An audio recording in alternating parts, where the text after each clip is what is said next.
Political economist Guy Shone is the Chief Executive Officer of Head of Research firm and Explain the Market. He now joins us from Skype, via Skype from London to explain this.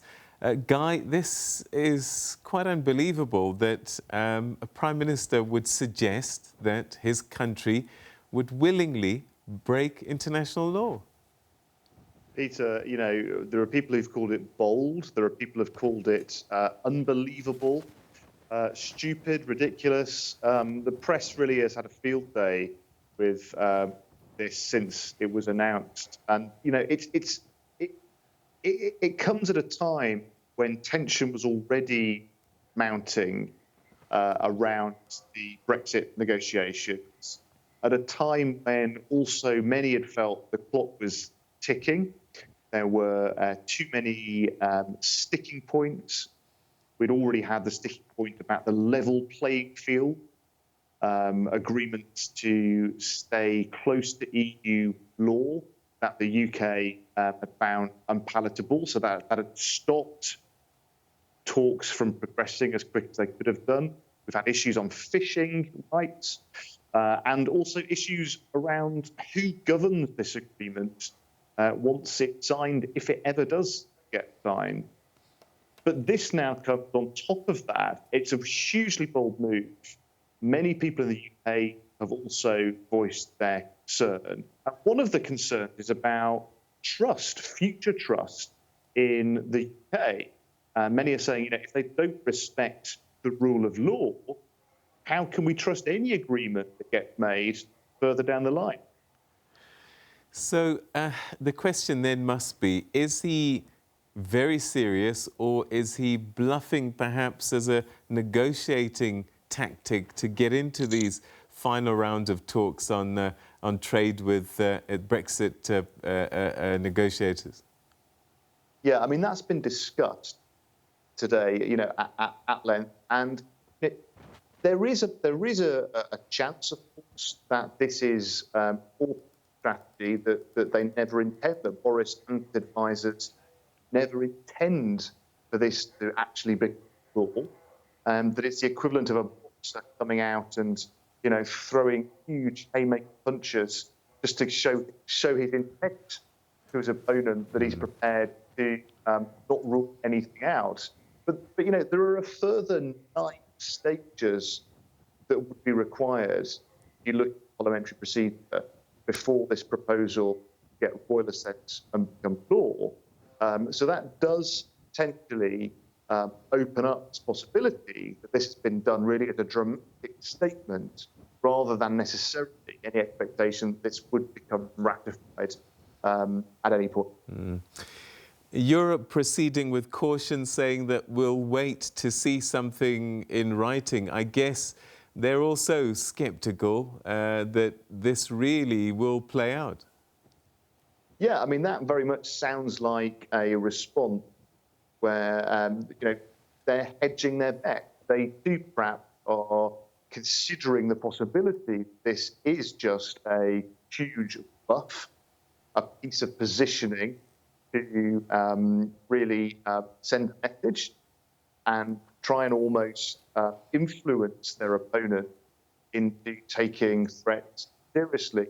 We are now really at the 11th hour of negotiations. There are many people who all along have said that negotiations would stall indefinitely and then a lot would get done in the 11th hour. So much was the nature of this dispute.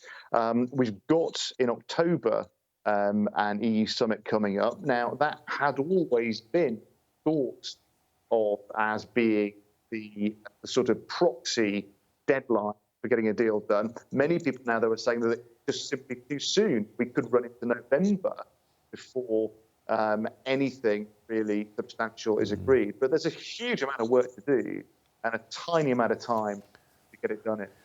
I mean, you know, as soon as the Brexit vote happened and then the elections and Theresa May disappearing, everyone was always doubting whether it could be done in time.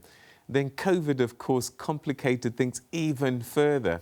So it's unlikely. And in the end, what does it mean? Is there a real possibility of a no-deal Brexit?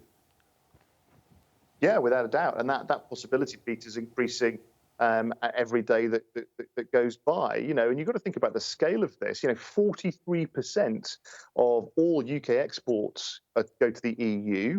Also significant on the other side, 51% of all UK imports are from the EU. So this is hugely important economically as well as politically. If we don't get an agreement in October, we don't get one in November, we get to the end of the year, then we do have no agreement between the EU and the UK. Now, there's always a possibility that sort of catastrophic situation diplomatically might force people back to the table. But part of the problem with this is that there are not simply one or two things to agree.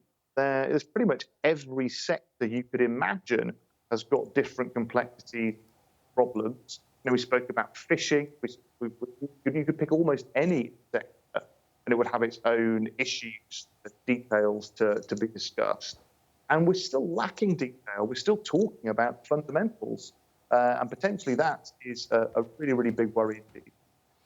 But it seems as if also that he's causing some divisions within his own party. I see that government's top lawyer has quit over this matter, and there are others unhappy. So beyond just dealing with the international community, even in his own party, he's facing a challenge over this. Peter, divisions in his own party, divisions in our own country. One of the things that happened today is that this proposal has really upset the devolved governments in both Scotland and Wales, because part of the Johnson proposal is to set up a new government body that would be called the Office of the Internal Market. And essentially, this would control standards and trade rules in between those UK nations. Now, the government in Scotland and in Wales have both said, well, hang on a minute, that cuts across devolved powers and authorities that we have. So within the setting up of that, get a sort of symbolic political debate too. So it's not just going on, there's a whole collective going on at the same time. All right. If he had ginger hair, I would think this is all very Trump-esque, but it's fascinating to see what's happening. Guy, we're going to have to leave it there. Thanks very much indeed. Always appreciate your insights. All right, that's Guy Shone speaking to us from the UK.